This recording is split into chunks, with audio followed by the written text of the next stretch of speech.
안녕하세요. 이번 시간에는 미니님께서 RPC 프레임워크 제작 삽질기라는 주제로 발표를 하시겠습니다. 큰 박수 부탁드립니다. 네, 먼저 와주셔서 감사하고요. RPC 프레임워크 제작 삽질기라는 주제로 발표하게 된 홍민이라고 합니다. 저는 지금 스포카에서 프로그래머로 일하고 있고요. 네, 만나서 반갑습니다. 사실 이제 RPC 프레임워크를 회사에서 만들게 됐었는데 만들게 된 배경이 있어요. 일단은 저희 회사가 사업 규모가 조금씩 커지고 그러면서 제품도 양이 늘어났고요. 그리고 제품 각각도 점점 복잡해졌어요. 그래서 이제 개발자들이 복잡도를 이제 잡으면서 개발을 계속 하게 나가기 위해서 기능 덩어리로 이제 조금씩 서비스를 분리를 해서 따로따로 배포하기 시작했어요. 서비스를 이제 나누면은 좋은 점이 일단 배포 단위가 나눠져서 장애 내성이 좀 더 강해지고요. 물론 뭐 그냥 그렇게 한다고 해서 장애 내성이 저절로 강해지는 건 아니지만 장애 내성이 강한 구조로 넘어가기 되게 쉬워지고, 그 다음에 인력 차원에서도 좀 작은 팀으로 이렇게 좀 여러 팀으로 나눠가지고 작업할 수 있기 때문에 각각의 이제 기능들을 좀 더 독립적으로 그리고 집중해서 개발할 수 있다는 장점이 있습니다. 전통적인 용어로는 SOA, 서비스 오리엔티드 아키텍처라고 많이 얘기를 하는 것 같고요. 네, 근데 이제 저도 사실 서비스 오리엔티드 아키텍처의 전문가는 아닙니다. 전 직장에서 경험을 해보긴 했는데 그 직장에서는 제가 이미 입사했을 당시에 다 이미 기반이 다 닦여 있었어요. 그래서 그런 게 되어 있지 않은 회사에서 이제 그런 걸 처음으로 도입하는 거는 저로서는 처음으로 이제 스포카에서 처음으로 경험해 보는 거였고요. 그래서 이제 서비스 오리엔티드 아키텍처를 쓰지 않고 이제 기존의 익숙한 방법으로 짜자면은 이제 뭐 우리가 흔히 파이썬에서 뭐 필요한 모듈들을 임포트한 다음에 그 모듈 안에 있는 각각의 기능들을 함수들을 이제 호출해서 이제 그걸 엮어서 이제 로직을 만들죠. 근데 이제 서비스 오리엔티드 아키텍처로 가면은 이제 각 기능이 이제 같은 서비스 안에 뭐 함수들이 있을 수도 있지만 이제 아예 별도의 서비스로 떨어져 있을 수도 있기 때문에 그런 기능들을 쓰려면은 뭔가 통신을 해야 되는 거죠. 가령 뭐 HTTP로 이제 URL 리퀘스트를 날려가지고 그 결과를 받은 다음에 뭐 이런 식으로 뭐 해석을 하는 그런 처리를 한다든지.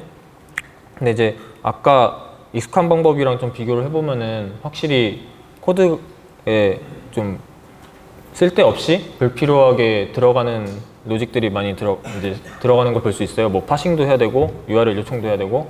네. 그리고 보시다시피 포맷이 왔다 갔다 하기 때문에 여기서 이제 뭔가 문제가 생길 가능성도 더 높겠죠.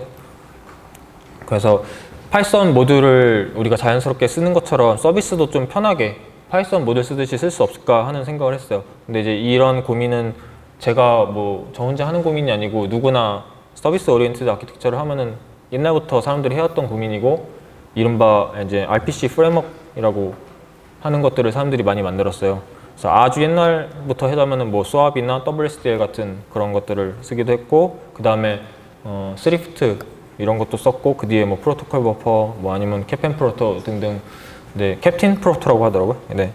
그래서 그런 것들이 많이 있는데, 저도 그래서 회사에서 처음부터 RPC 프레임워크를 만들려서 쓰려고 했던 거 아니고 당연히 이런 걸 쓰려고 처음에 했었고요.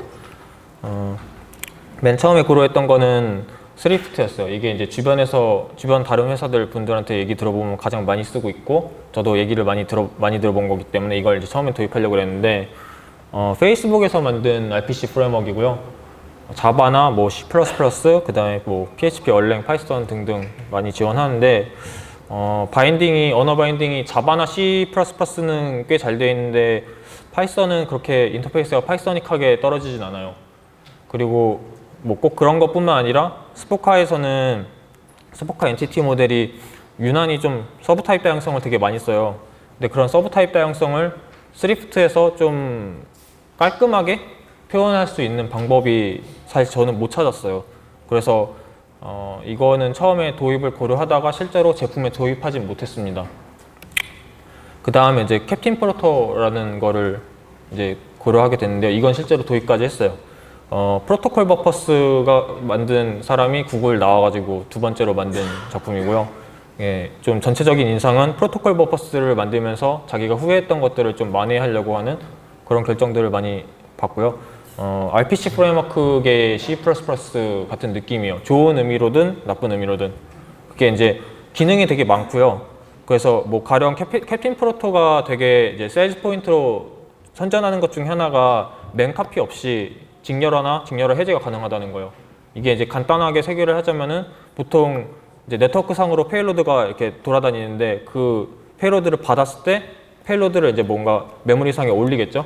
근데 그 바이트열을 다시 이제 우리가 애플리케이션 객체 형태로 해석을 해야 되잖아요. 그러면 그 과정에 당연히 메모리 카피라던가 그런 게 이제 동원이 되는데 이제 캡틴 프로토는 애초에 그 날아오는 페일로드 자체가 실제 애플리케이션 오브젝트로 쓰는 스트럭트랑 이제 아이소모픽해서 그냥 그대로 인터프리트 하면은 이제 애플리케이션 객체로 쓸 수 있다는 거예요.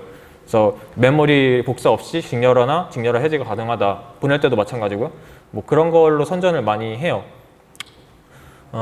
또 뭐 그런 거 외에도 유니온이라는 것도 제공을 하고요. 이거는 제가 봤을 때는 스리프트에서는 유니온이 없었는데 캡틴 프로토에서는 있었던 기능입니다. 근데 이제 이걸로 저는 이제 스포카에서 많이 쓰이는 서브 타입 다양성을 이걸로 표현할 수 있을 거라고 생각을 해서 이런 점도 마음에 들었어요.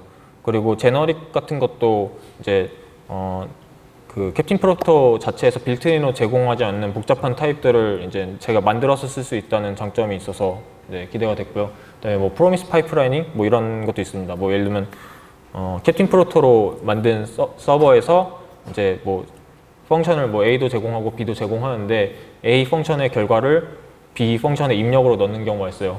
그랬을 때 이제 일반적으로는 A 펑션을 먼저 리모트로 호출하고 그 결과를 받은 다음에 클라이언트에서 다시 그 B 결과를 A 결과를 다시 B의 입력으로 보내죠. 그러면 이제 필요 없는 라운드 트립이 있는데 캡틴 프로토는 이제 A랑 B, A에서 나온 결과를 B의 입력으로 넣는 그 과정을 그냥 그 서버 안에서 네트워크 통신 없이 할 수 있다는 거예요. 그래서 실제로 통신을 하는 거는 A에 대한 입력과 B의 출력만 통신을 하고 그 사이에 이제 통신은 서버 안에서 이루어진다는 거죠. 뭐 그런 것들을 제공을 했는데 이것도 복잡한 이제 서비스들을 만들게 되면은 되게 유용하다겠다는 판단이 들었어요. 캡틴 프로토 자체는 C++로 만들었고요. 그다음에 이제 뭐 러스트나 고, 자바스크립트, 파이썬 같은 언어 바인딩을 제공하고 있어요. 자바도 제공하고요. 근데 이제 저희가 실제로 제품에서 도입을 했더니 조금 불편했던 게 뭐냐면은 일단 자바 바인딩이 필요했는데 그 당시 그 제품에서 자바 바인딩은 직렬화만 지원하고 RPC 부분은 기능이 구현되어 있지 않았어요. 지금도 아마 그럴 거예요. 그리고 자바 외에도 다른 자바스크립트를 제외한 모든 언어 바인딩들이 C++로 구현되어 있는 캡틴 프로토의 그 런타임 라이브러리를 C 포린 펑션 인터페이스로 그냥 갖다 붙여서 구현하는 식이에요. 근데 이제 그거 자체가 문제는 아닌데 다 이제 그 각 바인딩 언어 타겟 언어에 이렇게 자연스러운 인터페이스로 나오진 않았어요. 그리고 캡틴 프로토 이제 제일 중요한 세일즈 포인트는 맨카피 없이 뭐 직렬화 할 수 있다 뭐 이런 건데 파이썬을 쓰는 환경 자체가 애초에 뭐 그런 거 맨카피 한두 번 하는 거에 되게 이제 무서울 정도의 도메인이라면 사실 파이썬을 쓰면 안 되잖아요. 그러니까 스포카에서는 사실 그게 뭐 크게 장점도 아니고 있으면 좋은데 뭐 사실 없어도 그만인 그런 기능이었던 거죠. 그리고 반면에 이제 캡틴 프로토의 문제는 그 맨카피 없이 직렬화 하겠다는 그 목표를 위해서 이제 캡틴 프로토가 취한 어떤 구현 전략이 있어요. 근데 그런 구현 전략이 어쩔 수 없이 언어 바인딩에 그게 어쩔 수 없는 건지는 잘 모르겠지만 하여간에 실제 언어 바인딩들에 되게 많이 올라와요. 인터페이스 형태로. 그래서 그런 메모리 카피 없이 직렬화를 하기 위해서 구현 전략으로서 필요했던 개념들이나 인터페이스들이 바인딩을 쓸 때도 그런 거랑 씨름을 해야 돼요. 파이썬에서도. 그래서 그런 것들이 좀 많이 힘들었고요. 이제 실질적으로 파이썬에서 쓸 때 중요한 결함이었던 거는 이제 캡틴 프로토가 파이썬 객체 모델을 되게 많이 무시한다는 거였어요. 가령 캡틴 프로토로 만들어진 자료형들은 파이썬 타입이 아니에요. 그래서 당연히 이제 이지 인스턴스 이런 것도 동작하지 않고 이지 서브 클래스 이런 거 당연히 동작 안 하고요. 네, 이제 타입들이 다 이렇게 하나의 그 C++ 타입으로 뭉개져 있어요. 이게 좀 설명하기 좀 복잡한데, 네. 그리고 캡틴 프로토로 메시지를 만들면은 그 메시지 객체들도 뭐 이른바 get ATTR, 뭐 set ATTR 이런 리플렉션 기능들 하나도 작동 안 하고요. 그러니까 작동하긴 하는데 우리가 기대하는 대로 작동하지 않아요. 그리고 이제 get ATTR, set ATTR, hedge ATTR에 해당하는 뭐 자체적인 인터페이스를 제공을 해요. 메시지에 대해선. 그리고 뭐 애트리뷰트가 없으면 우리가 흔히 기대하는 뭐 애트리뷰트 에러 이런 것들이 나는 게 아니고 캡틴 프로토의 C++ 런타임 라이브러리 아래쪽에서 막 이렇게 있는 그런 C++로 표현되어 있는 에러 코드들이 이렇게 CFFI를 이렇게 딱 타고 올라옵니다. 그래서 그런 거 예외 처리하기가 되게 일반적으로 하기가 힘들고요. 그래서 전체적으로는 캡틴 프로토를 쓰면은 뭔가 파이썬 객체에 다른 것들을 못 쓰고 자료형들을 못 쓰고 뭔가 딕셔너리로만 애플리케이션 개발을 하는 그런 기분도 들고 좀 언어를 이게 내가 파이썬 쓰는 게 맞나 싶은 그런 경험을 하게 됩니다. 그래서 캡틴 프로토가 비추냐 하면은 사실은 누구한테나 비추는 아니고 사실 전체적으로는 전 되게 좋은 RPC 프레임워크라고 생각해요. 여전히 꼭 뭘 하나를 써야 된다고 하면 캡틴 프로토를 최우선으로 생각할 것 같고요. 근데 이제 스포카의 경우에는 C++로 뭐 애플리케이션을 만드는 회사는 아니니까 게임 회사 같은 데서는 모르겠지만 스포카에서는 그렇게 유용하진 않았어요. 그리고 파이썬 바인딩이 너무 안 좋아서 파이썬을 많이 쓰는 곳에서는 사실 좀 비춥니다. 그래서 이제 그렇게 좀 삽질을 한 다음에 작년 초 중순쯤에 이제 결정한 게 일단은 캡틴 프로토도 써서 개발까지 제품 하나까지 만들어봤지만 이게 되게 좀 대안이 필요한 것 같은데 대안이 아직 없으니까 좀 무식하게 RPC 프레임워크 없이 RESTful API 직접 만들어서 쓰자 그냥 그런 식으로 결정을 했었어요. 정확히 말하면 결정을 안 하는 결정을 한 거죠. 그래서 이제 그랬더니 이제 또 다시 그게 뭐 일을 해결한 게 아니고 해결을 안 하겠다고 한 거잖아요. 그래서 이제 문제가 많이 생겼습니다. 서비스 개발을 하는데 실제 로직 개발에 드는 시간보다 껍데기 붙이는데 시간이 훨씬 많이 들게 됐어요. 껍데기라 하면은 뭐 네트워크 통신을 했을 때 뭐 이제 페일로드를 해석하고 유효성 검사를 하고 유효성 오류가 나면 오류 메시지를 또 알려줘야 되잖아요. 그쪽 클라이언트 쪽 개발자가 디버깅 할 수 있어야 되니까. 그리고 뭐 유효할 경우에는 애플리케이션에서 쓰는 적절한 자료용으로 다 번역을 해줘야 되고요. 그런 것들을 하느라고 시간을 많이 써야 됐습니다. 그래서 가을쯤 되니까 나는 내가 되게 좀 근면하다고 생각했는데 내 근면함보다 훨씬 많은 노동력을 요구한다는 걸 깨달았어요. 그래서 그래도 지금 뭐 처음부터 RPC 프레임워크를 거창하게 도입하는 것보다 일단 반복적으로 나오는 패턴들만 좀 해결할 방법 없을까 하는 생각이 하기 시작했어요. 그때쯤부터. 그래서 혼자서 좀 고민을 해보자 해서 짱구를 굴리다가 이제 처음에 스포카에서 만약에 RPC 프레임워크를 만든다고 하면은 가장 필요한 것들이 무엇일까 하는 고민을 하게 됐어요. 그래서 스포카의 이제 서비스 제품을 이제 구현 측면에서 살펴봤는데 도도포인트 같이 주로 오프라인 상점에서 쓰는 서비스들이에요. 그러다 보니까 뭐 페이스북이나 라인 같이 컨슈머 프로덕트들이 갖는 그런 어떤 거대한 규모를 경험하진 않고요. 사업이 성장하면 당연히 제품이 복잡해지긴 하지만 그렇다고 해서 이제 그게 뭐 통신량이나 처리량 같은 것들이 막 폭발한다는 그런 의미의 복잡도는 아니에요. 그러다 보니까 이제 스포카에서 다뤄야 되는 거는 캡틴 프로토가 이제 집중하는 그런 성능적인 면보다는 애플리케이션 개발을 어떻게 하면 좀 간편하게 빠르게 만들 수 있을까 그런 점이 좀 더 되게 중요하다는 생각이 들었어요. 그래서 처음에 RPC 프레임워크를 만들기로 했을 때 저는 이제 기본 원칙을 생각을 했는데 세 가지인데 하나는 이제 아까 얘기했던 것처럼 성능이나 그런 것보다는 애플리케이션 개발을 좀 간편하게 하고 빠르게 하는 게 좀 더 제일 중요하다 그런 생각을 했고요. 그 다음으로 이제 생각했던 게 필요한 기능이 아직 RPC 프레임워크가 아직 완성되지 않아도 일부라도 써볼 수 있게 하는 게 되게 중요하겠다라는 생각을 했어요. 그리고 이제 또 이것도 성능 얘기인데 만약에 스포카에서도 성능이 중요하다면 거기서는 RPC 프레임워크를 쓰지 말자라고 결정했어요. 이게 뭐냐면은 처음부터 동시에 여러 가지 목표를 동시에 달성하려고 하면은 잘 안 될 거라는 생각이 들었고 그래서 성능이 중요한 데서는 그냥 RPC 프레임워크를 안 쓴다를 결정을 하면은 RPC 프레임워크는 처음에 성능에 대한 고려를 안 하고 설계할 수 있으니까요. 그렇게 이제 정한 거고요. 이게 이제 사실은 어차피 RPC 프레임워크 기존에 안 쓰고 있었으니까 더 나빠질 건 없는 결정이긴 했어요.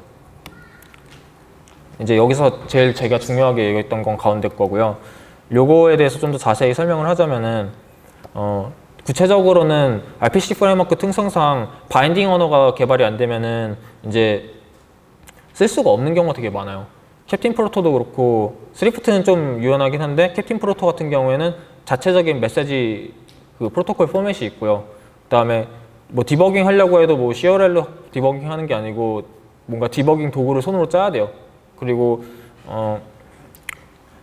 이제 캡틴 프로토를 지원을 안 하는 그런 언어에서는 거의 쓰기 힘들죠. 그래서 이제 제가 생각했던 거는 이 사내용 RPC 프레임워크에 특정 언어 바인딩이 붙지 않아도 그 언어에서 적어도 써볼 수는 있게 하자라는 게 목표였어요. 그러다 보니까 결정했던 게 이미 널리 쓰이는 직렬화 포맷이나 네트워크 프로토콜을 활용하는 게 좋겠다. 그래서 HTTP나 JSON 같은 거는 여러 언어에서 이미 쓸 수 있잖아요.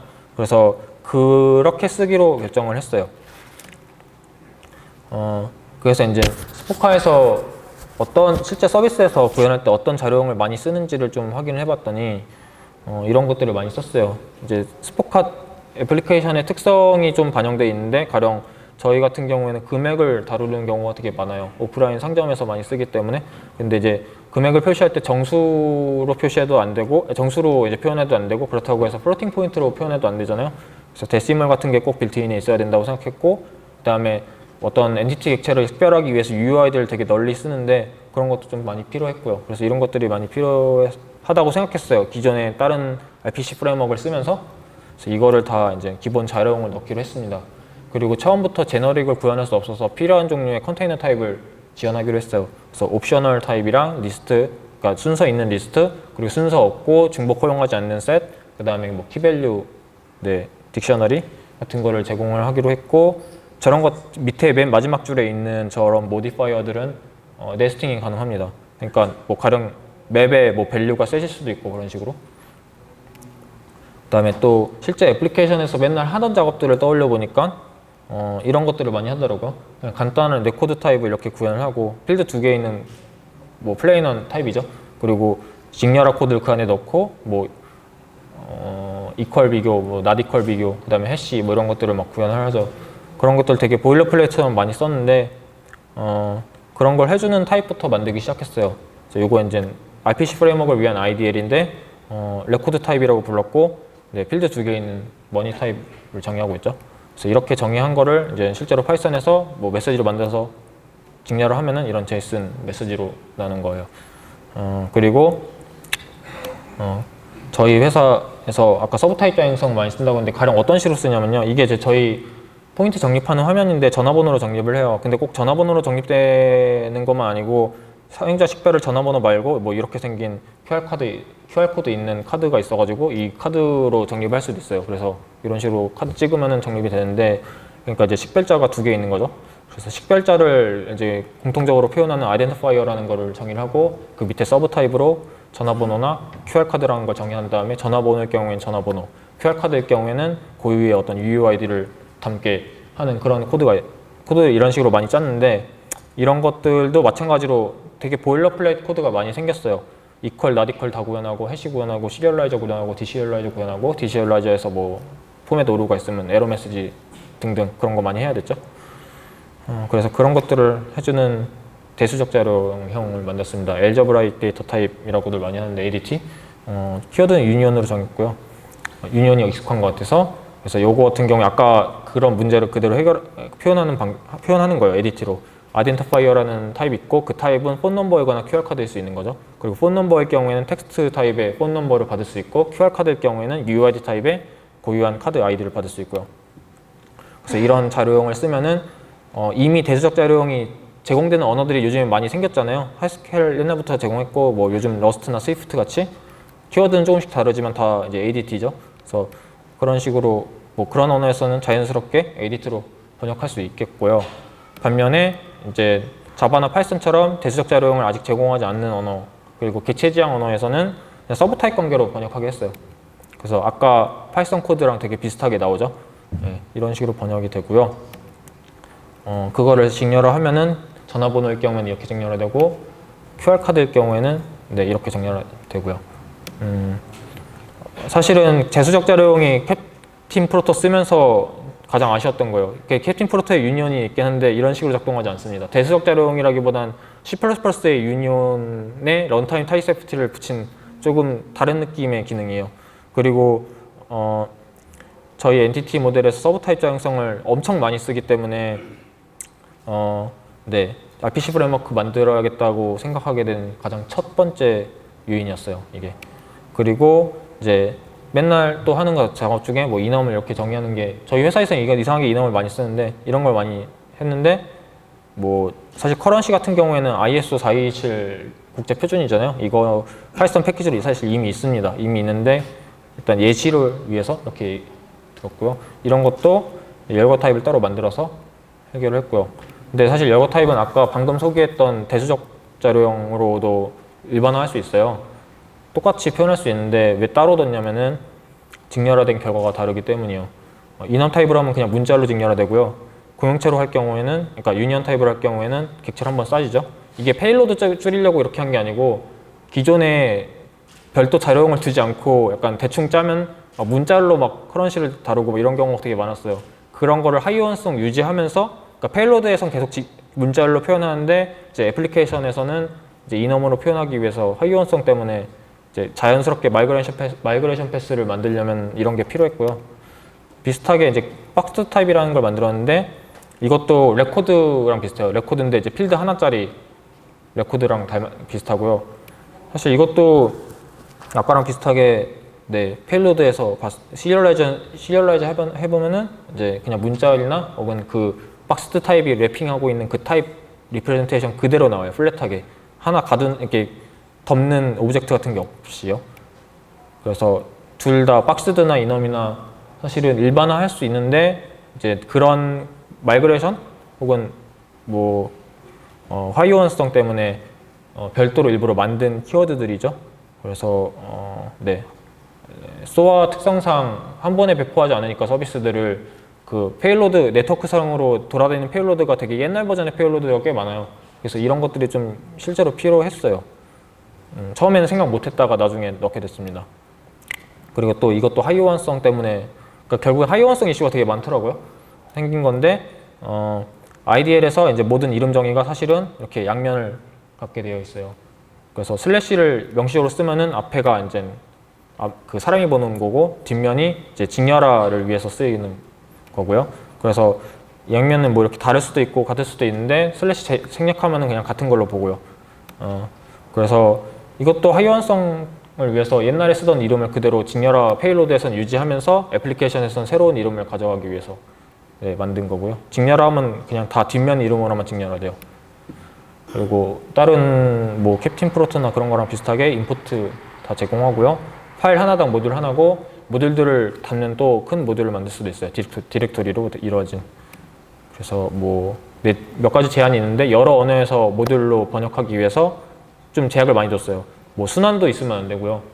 사전에서 순환을 있는지 다 체크를 하는 사이클이 디텍션 되면은 오류를 냅니다. 그리고 뭐 이름이 중복될 수 없고요.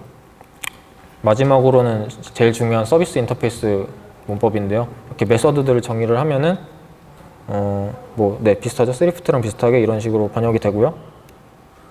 서비스 서버 쪽에서는 그거를 이제 임플리멘테이션을 하면은 인터페이스에 상속받아서 이렇게 WSGI 서버로 네, 내보낼 수 있어요. 그리고 클라이언트도 구현이 돼가지고 이런 식으로 베이스 URL을 주면은 서비스 그냥 일반 파이썬 오브젝트 쓰듯이 쓸 수 있게 했습니다. 그래서 빌드 결과는 이건 좀 중요한데 파이썬 패키지로 번역되게 해놨어요. 세러파이가 포함되고요. 자바스크립트 타겟의 경우에는 패키지.json이 포함돼요. 이게 왜 이렇게 되냐면은 디자이너나 이런 사람들도 개발 환경을 까는데 저희 회사에서는 막 디자이너한테 캡틴 프로토 컴파일러를 깔게 하는 게 되게 이상하다고 생각했어요. 개발할 때. 그래서 이제 한번 패키징을 만들면은 그 다음에는 쓰는 사람 IDL을 쓰는 쪽에서는 IDL이 아니죠. 빌드 결과를 쓰는 쪽에서는 저희 RPC 프레임워크 빌드 툴체인이 필요 없도록 했습니다.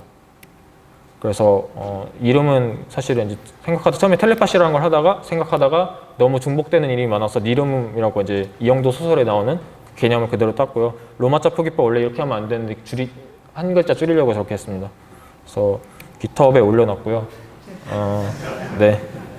앞으로의 계획들이 많이 있는데 뭐 어노테이션이라던가 지금 내부적으로 URL이 더러워요. 그런 URL도 그냥 타겟 바인딩 없어도 쓸 수 있을 정도로 깔끔하게 만드는 게 목표고 문서 도구도 만들고 그다음에 이제 뭐 타겟 언어들도 저희 회사에서 지금 저 4개 언어를 되게 많이 써서 저거는 꼭 지원해야 된다고 지금 우선순위에 올라와 있습니다.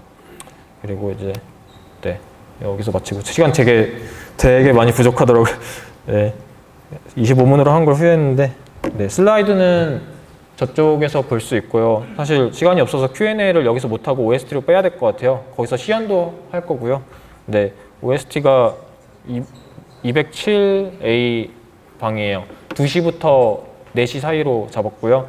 네, 관심 있는 분들은 오셔서 질문도 해주시고 뭐 어떻게 돌아가는지 보시면 좋을 것 같습니다. 네, 감사합니다.